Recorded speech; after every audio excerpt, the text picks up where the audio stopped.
And now let's keep our weekly appointment. Good evening, Dr. Watson. Good evening, Mr. Bartell. Draw up a chair. Thank you. That's it. By the way, do you know what date it is? November 5th, isn't it? That's right. In England, it's known as Guy Fawkes Day. Have you ever heard of it? It's something to do with a gunpowder plot, isn't it? Yes, Mr. Bartell, it is. And as Sherlock Holmes and I had a very unusual adventure on the 5th of November many years ago, it seems appropriate that I should tell you about it tonight. Before I begin, I think it might help you to appreciate the true flavor of the story if I tell you a little about the origin and the customs of Guy Fawkes Day. It's a swell idea, Dr. Watson. Well, my boy, on November the 5th, 1605, exactly 340 years ago today, King James I was about to attend the opening of Parliament when a plot was discovered to blow up the House of Lords during the ceremony.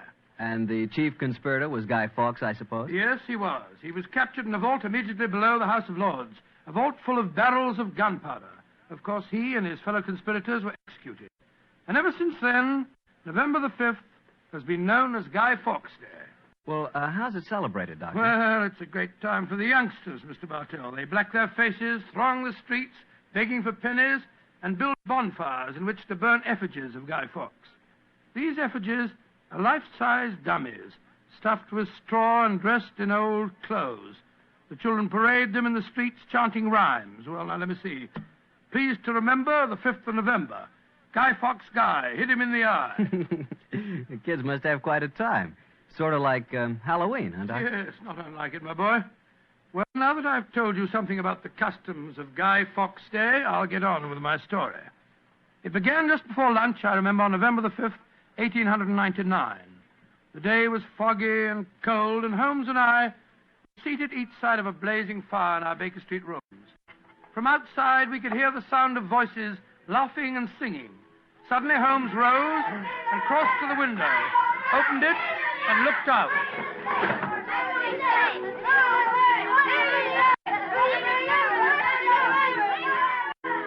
Then he turned to me and spoke. Children having a great time, Watson, aren't they?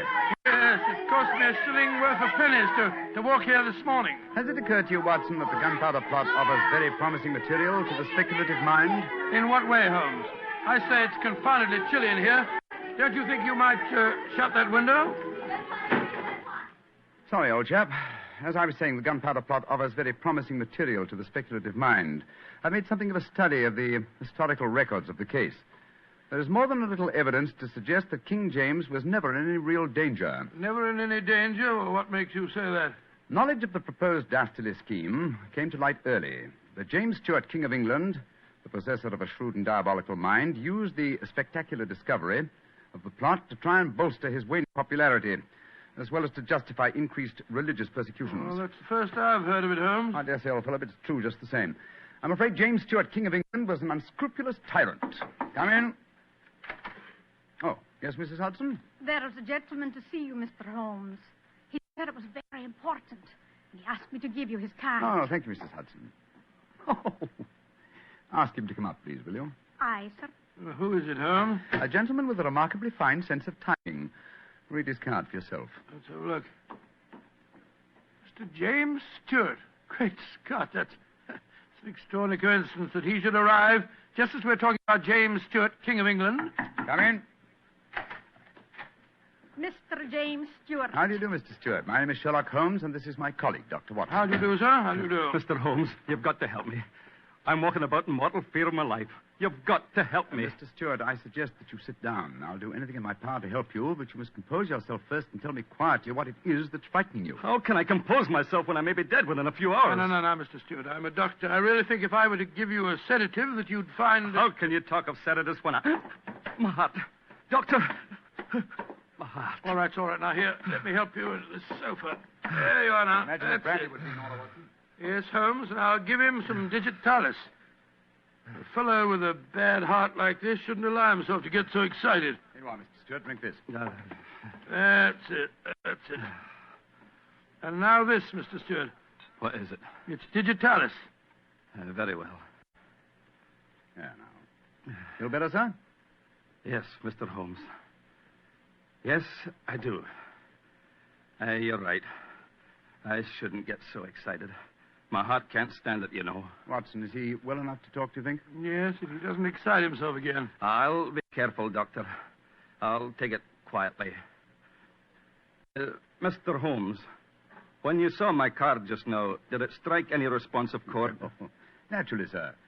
Who could fail to be intrigued when a James Stewart calls to see one on Guy Fawkes Day? It isn't just coincidence that my name is James Stewart. I've got royal blood in my veins. People know of it. And that's another reason they're out to kill me. They're jealous of my heritage. Every instinct I have is a royal one. Now, you gentlemen know that falconry is a king's sport. And my greatest hobby is the breeding and the training of Mr. falcons. Stewart, please, Mr. Stewart. Owing to the state of your health, I suggest that you be as economical as possible in your explanation. In fact, I think it might be better if I were to question you. Very well, Mr. Holmes. Now, you say that your life is in danger. What evidence do you have to substantiate that claim? My cousin, Guy Falconby, has threatened it. You see, Mr. Holmes, he and I are the only heirs to a wealthy uncle. His fortune will go to the surviving heir. If I were dead, Guy would inherit everything. Seems to me, Mr. Stewart, that you should have applied to Scotland Yard for protection. I did, Dr. Watson. Only a few days ago, I saw a certain Inspector Lestrade, I think his name was, and he laughed at my fears. Oh, Lestrade. And he laughed, did he? Well, then in that case, there may be something in your story, sir. You say that your cousin has threatened to kill you. Has he indicated the method he intends to employ? He has, and it's a devilish plot. Guy has a bitter, twisted sense of humor, gentlemen, even when he's planning as dastardly a thing as a murder. I am James Stewart. He is Guy Falconby, which is near enough to Guy Fawkes. Today is the 5th of November, and he's planning to blow me up. Oh, come, sir. You can't expect us to believe that. But it's true. He warned me. And the celebrations that are going on in the streets of London today would make a rare cloak for his activities. I must confess, Mr. Stewart, that I find your story most unconvincing. All your evidence appears to depend on conversations held between you and this cousin of yours. You have no facts, sir, to substantiate your claims. But I have. Then please let us hear them. I live at 23 Cavendish Square. A week ago, the house next door to me was let to a new tenant. Almost immediately, workmen became very active there. They were digging in the cellars, Mr. Holmes. I could hear the sounds of picks and shovels through the walls. Digging in the cellars. That does sound significant, doesn't it, Holmes? Extremely. Did you observe any other activities of the workmen, Mr. Stewart? Mr. Holmes, vans have been delivering large packing cases to the basement during the last 2 days. Mm-hmm. I know what's in them, too. It's gunpowder. I tell you, they're planning to blow me up today. No. Steady. You mustn't excite yourself again. What shall I do, Mr. Holmes? I think, sir, it would be better for you to rest here for a while and then go to a nearby hotel. I would suggest the Shaftesbury. And wait there until you hear from us. And where are you gentlemen going? Watson and I, after donning suitable disguises, will visit the house adjoining yours in Cavendish Square. I think an examination of the cellar there might prove most illuminating.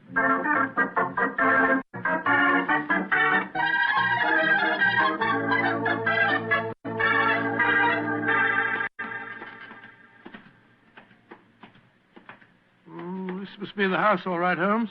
The empty packing cases are still by the foot of the basement steps. Come on, Watson. Let's go down and explore. Pardon my soul, I feel a little self-conscious in these clothes. No need to, my dear chap. You look a most authentic inspector of plumbing. Well, If anyone challenges us, you'd better let me do the talking, though. I think my accent might be a little more convincing. Shh. Listen. I can't hear anything. Exactly. Then we may reasonably assume that either the workmen are observing the Guy Fawkes holiday or that their work is done. Come on, let's try this door. It's unlocked. Yes. Huh. This is too easy, Watson. We must be prepared for a trap. Come on. I've got my revolver handy if there's any trouble. I don't use it until I tell you to. Remember, we're supposed to be plumbing inspectors. It's pitch black in here. I can't see a thing. Strike a match. See if you can find a gas jet. Strike a match when the cellar may be full of gunpowder. You've got to take the risk, old chap. Oh, here's a gas jet. I'll light it. That's better. Now we can see a little. Uh-huh. I think the workmen have completed their job. See that new wood forming a crude door in the corner over there? Where does it lead to, do you suppose? Let's find out.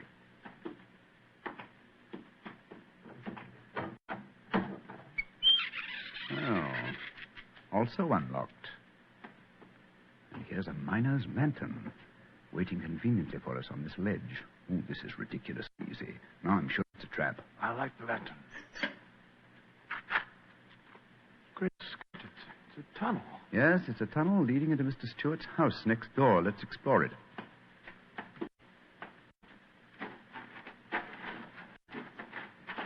Look, Holmes. Look at the barrels. I bet they're full of gunpowder. Undoubtedly. You will observe the fuses as well. Yes, the complete equipment for another gunpowder plot. I can't believe my eyes. What a fantastic plan, but how could the murderer be certain that Stewart would be killed in the explosion? I think that's easily answered, Watson. Remember Mr. Stewart's bad heart? In his present state of apprehension, an exploding firecracker would be enough to kill him. I suppose so. Hello? Hello? What's this lying on the floor? Curious. It's a funny strip of silk with a little ring on the end. Let me see it, Watson. Aha. This seems to be familiar. By Jove. I believe it's a Jess. A Jess?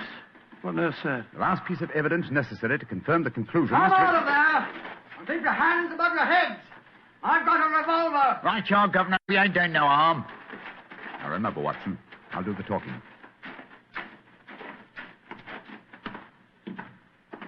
Come on! Archer, come! Well, well. You're a comical-looking pair. What are you doing in there? Me and my mate got a message to come over here and see to the plumbing, mister. Plumbers, eh? Have any identification? Yes, sir. Here's my badge.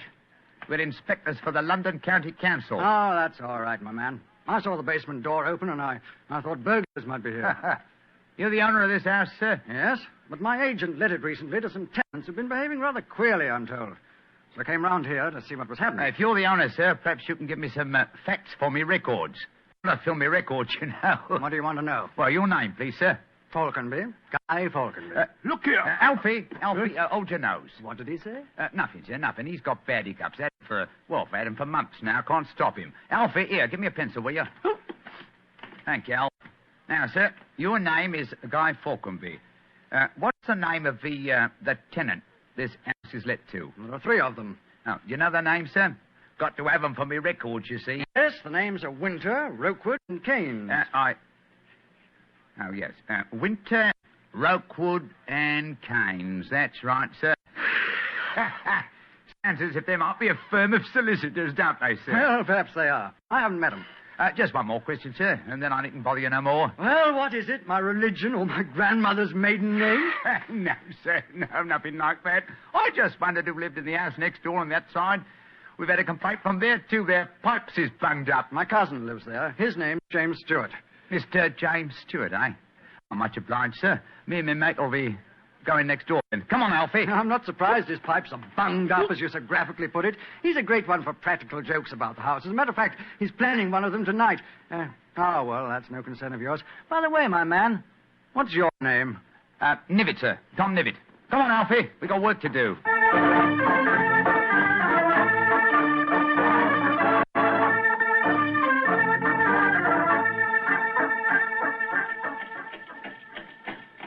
Holmes, I wish you'd tell me what's going on. Why have we taken this cab back to Baker Street? Get out of these clothes. They've served their purpose. Now there's more serious work afoot. Well, I'm still confused about our interview with Guy Falconby. Why did you say your name was Tom Nivet? More touch of vanity, old fellow. Vanity? How do you mean? Well, consider the names in this case so far, Watson. James Stewart says that he's been threatened by Guy Falconby. A name, as Mr. Stewart points out, not unlike Guy Fawkes. Do you recall the names of the three tenants that Mr. Falconby gave us a few minutes ago? Yes. Winter, Rokewood, and Keynes. But what's that got to do with it? A great deal, my dear fellow. Thomas Winter, Ambrose Rokewood, and Robert Keynes were the three men executed with Guy Fawkes in the original gunpowder plot in 1605. Good Lord. Where does Tom Nivet, the name you gave yourself, fit into the picture? Thomas Nivet was the Westminster magistrate who arrested the conspirators. Since the would-be murderer has such an academic knowledge of the original plot, I thought I'd let him know that he was up against an opponent worthy of his skill. Well, Doctor, you and Mr. Holmes were certainly having yourselves quite a Guy Fawkes day. What happened when you got back to Baker Street? We quickly changed out of our disguises and back into our ordinary clothes. I was still pretty much in the dark, as usual. And I kept questioning Holmes as to our next move. He was in a state of suppressed excitement. And it was obvious as he spoke to me that he was anxious to be off. What's dawdle? There's so much work ahead of us. What do you mean, don't dawdle? I'm not dawdling. I'm dressing as fast as I can. What's our next move, anyway? Well, we must split our forces. Let's get hold of my band of street urchins, the Baker Street Irregulars. I'm going to surround Mr. Stewart's house in Cavendish Square, and they'll be invaluable for that purpose. Well, what do you want me to do? Go to the Canterbury Hotel and collect Mr. Stewart, then return with him to his house and wait me there. I shall join you as soon as I've rounded up the irregulars, but I must warn you. Don't leave Mr. Stewart for a moment. Don't let him out of your sight until you see me again. Of course I won't, Holmes, but, I must say, the idea of all that gunpowder in the cellar doesn't make me feel any too have happy. faith in me, old chap. Have faith in me. You know, I wouldn't expose you to any danger if I could avoid it. And I assure you that I shall join you and Mr. Stewart very shortly. You have your revolver? Yes, of course. Good. And, give Mr. Stewart this revolver, will you? Tell him that I insist that he carries it. I fear that his own has probably been tampered with. Right you are, Holmes. I'll see that he has it. This is a strange business, I must say. That Guy Falconberry seemed such a decent sort of fellow. Yes, he appeared to be a most amiable fellow, didn't he? This is indeed an unusual case, Watson. We're up against one of the most sinister and twisted antagonists that we've ever met. Well, old chap, I'm leaving now. I'll join you soon. And don't forget, stay close to Mr. Stewart. Stay very close to him.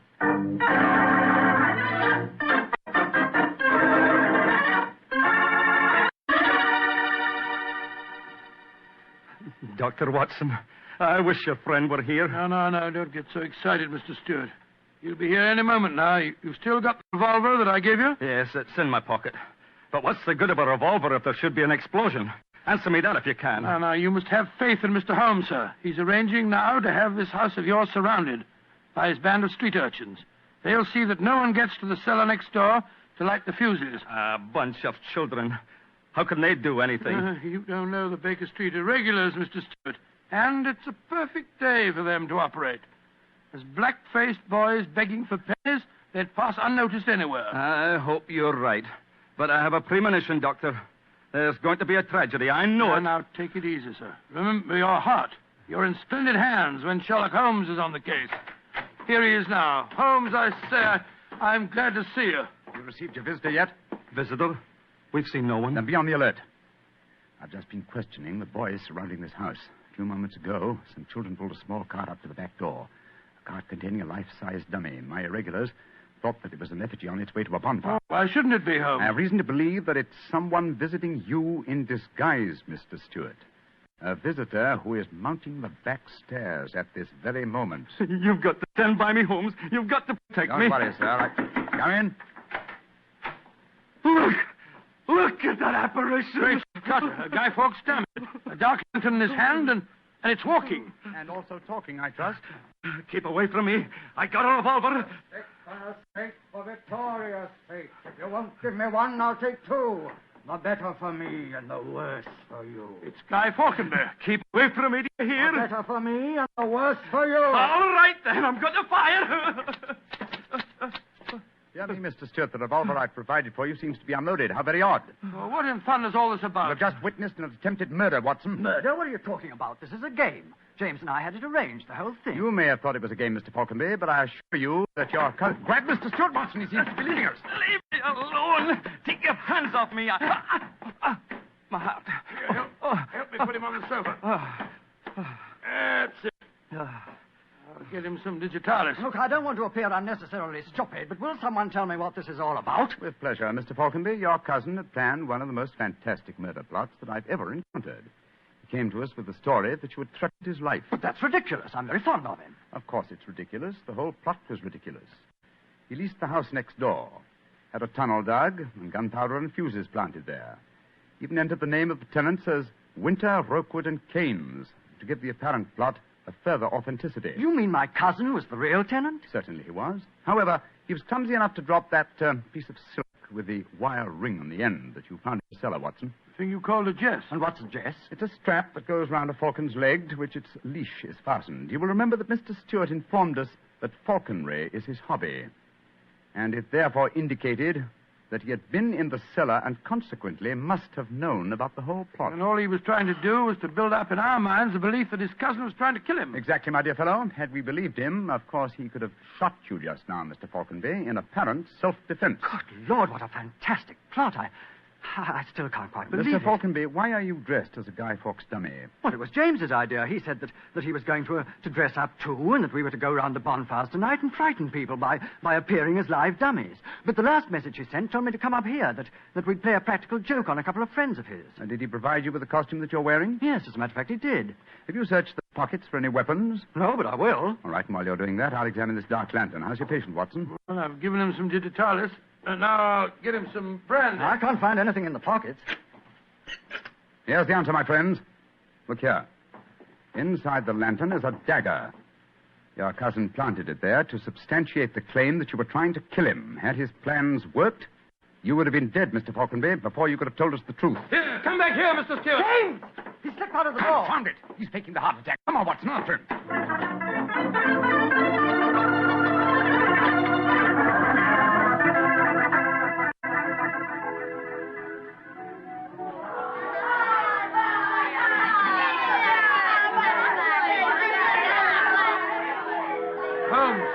Holmes, where are you?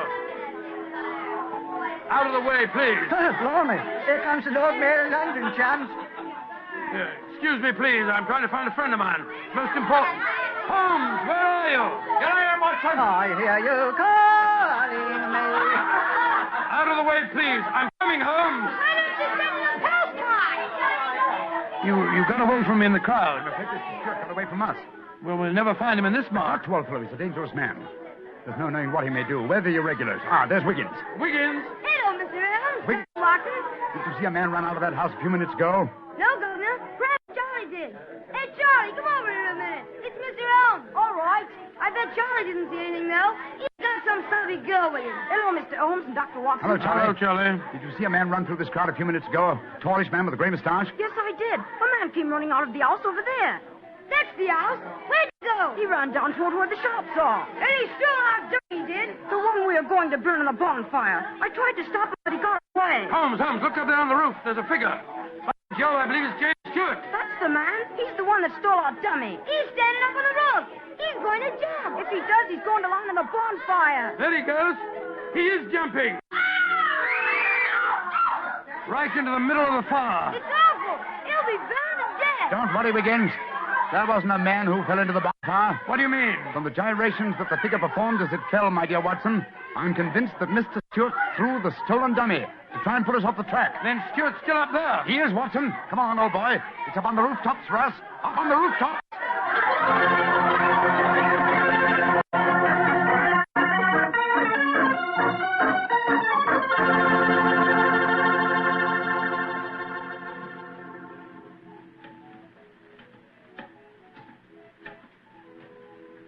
Here, Watson. Let me help you up. Can you reach my hand? Yeah, I got it. All right, then. Up you come. Come on. That's it. Phew.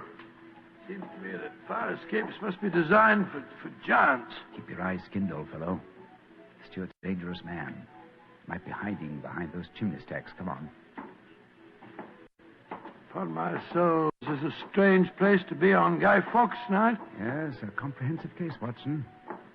Starts in a cellar and ends on a rooftop. Look, Holmes. By the parapet there. The crumpled body of Mr. Stewart. Looks to me as if it... Yes. He's dead, Holmes. Well, it's not surprising. The effort of carrying the dummy up here and throwing it, combined with his own state of excitement, were too much for him. Well, frankly, I can't say that I'm sorry. No, he planned a murder. If it hadn't been for you, he would have succeeded. An extraordinary case, Holmes. Yes, old chap, and one that should long make us remember the 5th of November. By Joe, yes. Please to remember the 5th of November. Gunpowder treason and plot. I see no reason why gunpowder treason should ever be forgotten.